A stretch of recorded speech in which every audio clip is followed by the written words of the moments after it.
Welcome back to my channel. This CapCut मा हजुरलाई स्वागत छ। सो भिडियोको भिडियो त अलरेडी हेर्नु भएको छ। हजुरले पनि यस्तो खालको भिडियो सजिलैसँग बनाउन सक्नुहुन्छ।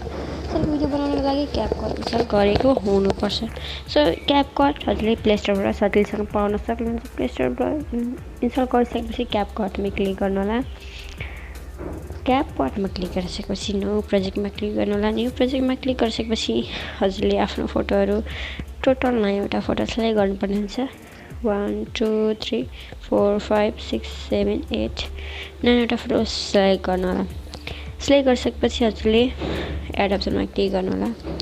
एड अप्सनमा क्लिक गरिसकेपछि यहाँ देख्न सक्नुहुन्छ अब हामीले फर्मेट दिनुपर्ने हुन्छ। फर्स्टमा फर्मेट चाहिँ छाड्नु होला र 6:9 को फर्मेट दिनुपर्ने हुन्छ। अब हामीले फोटोलाई रोटेट गर्नुपर्ने हुन्छ।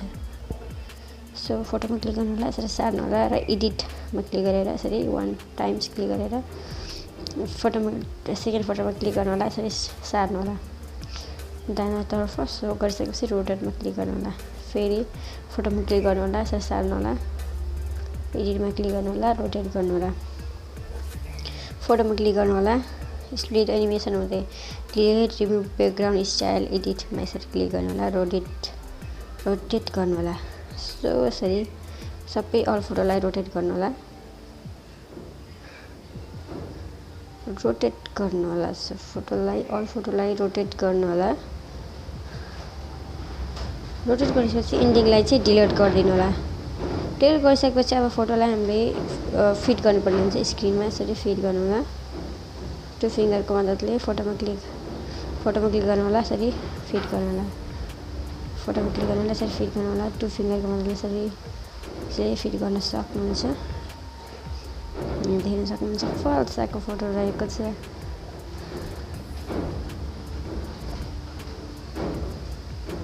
सो गरिसकेपछि स्टार्टिस पोजिसनमा आउन होला। आइसकेपछि अब हामीले फोटोलाई ड्युरेसन दिनुपर्ने हुन्छ। फर्स्ट फोटोलाई 3.0 ठ्याक्कै रहेको छ। सेकेन्ड फोटोलाई हामीले ड्युरेसन 1.0 सेकेन्ड दिनुपर्ने हुन्छ। थर्ड फोटोलाई पनि 1.0 सेकेन्ड दिनुपर्ने हुन्छ र 4 नम्बर फोटोलाई 0.8 सेकेन्ड,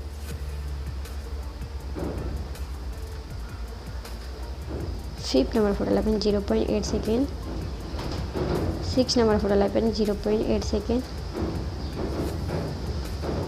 7 नम्बर फोटोलाई पनि 0.8 सेकेन्ड,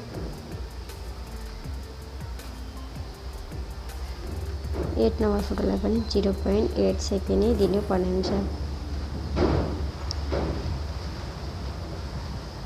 सो लास्ट फोटोलाई हामीले 1.7 सेकेन्ड दिनुपर्ने हुन्छ। 1.7 सेकेन्ड दिनु होला 9 नम्बर फोटोलाई। दिइसकेपछि स्टार्टिस पोजिसनमा आउनु होला। आइसकेपछि अब हामीले इफेक्ट दिनुपर्ने हुन्छ। सो यहाँ देख्नुहुन्छ तल ओभरले देख्न सक्नुहुन्छ इफेक्टमा क्लिक गर्नु होला, भिडियो इफेक्टमा जानु होला। अब फेरि हामीले यसरी गइसकेपछि मोडमा जानु होला। हजुर इन्टरनेट चाहिँ अन गरेको हुनुपर्छ। सो मेटेरियलको इफेक्ट मेटेरियल खोज्नु होला, यहाँ रहेको छ मेटेरियलको इफेक्ट र राइट गरिदिनु होला। राइट गरिसकेपछि यसलाई कपी गर्नु होला।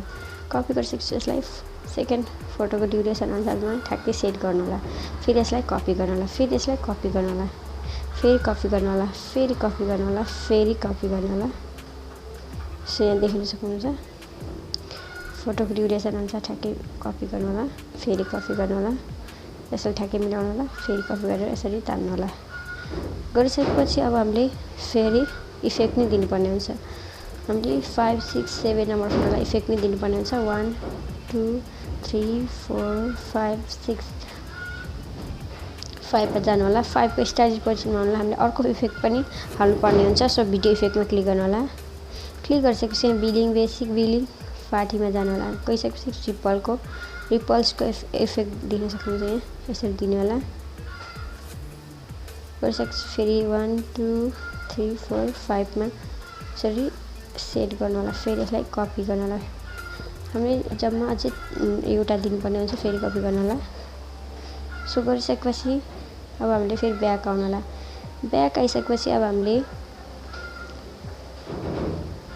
यसलाई हामीले एनिमेसन पनि दिनुपर्ने हुन्छ। फर्स्ट फोटोमा क्लिक गर्नु होला, एनिमेसनमा क्लिक गर्नु होला, कोम्बोमा जानु होला। कोम्बोमा गइसकेपछि फर्स्ट फोटोलाई हामीले बाइसेक्ट टु भन्ने एनिमेसन दिनुपर्ने हुन्छ। फर्स्ट फोटोलाई बाइसेक्ट 2, सेकेन्ड फोटोलाई ओभल एनिमेसन, थर्ड फोटोलाई पेन्डुलम 2, फोर्थलाई पनि पेन्डुलम 2, फिफ्थलाई पनि पेन्डुलम 2, 6 नम्बर फोटोलाई पनि पेन्डुलम 2, सरी पेन्डुलम 2 नै दिनु होला अल फोटोलाई। 8 नम्बर फोटोलाई पनि पेन्डुलम 2, 9 लाई पनि पेन्डुलम 2, 9 नम्बर फोटोलाई दिइसकेपछि अब यहाँ देख्न सक्नुहुन्छ हाम्रो भिडियो स्टडी हुनेछ। सो गरिसकेपछि अब हामीले एक्सपोर्ट गर्नुपर्ने हुन्छ। माथि एरोको अप्सन रहेको त्यसमा क्लिक गर्नु होला। सो क्लिक गरिसकेपछि यहाँ फेरि हामीले एड गर्नुपर्ने हुन्छ, इनपुट गर्नुपर्ने हुन्छ। फेरि यहाँ एक्सपोर्ट हुन दिनु होला। यो च्यानलमा नयाँ हुन्छ मेरो च्यानल सब्सक्राइब पनि गर्न नभुल्नु होला र बेल घन्टीलाई पनि दबाइदिनु होला ताकि यस्तै इन्ट्रेस्टिङ भिडियोहरू ल्याउने छु। सो डनमा क्लिक गर्नु होला। क्लिक गरिसकेपछि फेरि न्यू पेजमै क्लिक गर्नु। अघिको भिडियो कहाँ रहेको छ त्यहाँ जानु होला। यसरी गइसकेपछि फेरि भिडियोलाई इनपुट गर्नुपर्ने हुन्छ। फेरि भिडियोलाई सिलेक्ट गर्नु होला, भिडियो क्लिपलाई र एड अप्सनमा क्लिक गर्नु होला। एड अप्सनमा क्लिक गरिसकेपछि अब हामीले फर्स्टमा फर्मेट दिनुपर्ने हुन्छ। सो यसरी सार्नु होला। सारिसकेपछि फिल्टर फर्मेटमा क्लिक गर्नु होला। 9:60 को फर्मेट दिनु होला। दिइसकेपछि फेरि भिडियो क्लिपमा क्लिक गर्नु होला र यसरी सार्नु होला। सारिसकेपछि एडिटमा क्लिक गर्नु होला। 3 टाइम्स क्लिक गर्नुपर्ने हुन्छ। 1 2 3 यसरी क्लिक गर्नु होला। अब हामीले क्लिक गरेर लास्ट पोजिसनतिर आउनु होला र इन्डिङलाई डिलिट गरिदिनु। डिलिट गरिसकेपछि एड अडियोमा क्लिक गर्नु होला र एक्सट्र्याक्टमा क्लिक गर्नु होला। ब्याकग्राउन्ड म्युजिकहरूलाई लिङ्क डिस्क्रिप्सनमा राखिदिनेछु। यो भिडियो कम्प्लिट हेरेर डाउनलोड गर्न सक्नुहुन्छ। सो इनपुट साउन्ड अन्लीमा क्लिक गर्नु होला र यहाँ देखेर सक्नुहुन्छ हजुरलाई चाहिँ ठ्याक्कै मिलाएर दिनेछु। यहाँ अनियन पार्टलाई चाहिँ मैले चाहिँ स्प्लिट गरेर डिलिट गर्नेछु। हजुर अनियन पार्टलाई चाहिँ यसरी डिलिट पनि गर्न सक्नुहुन्छ, तर मैले हजुरलाई ठ्याक्कै मिलाएर दिनेछु। सो हाम्रो भिडियो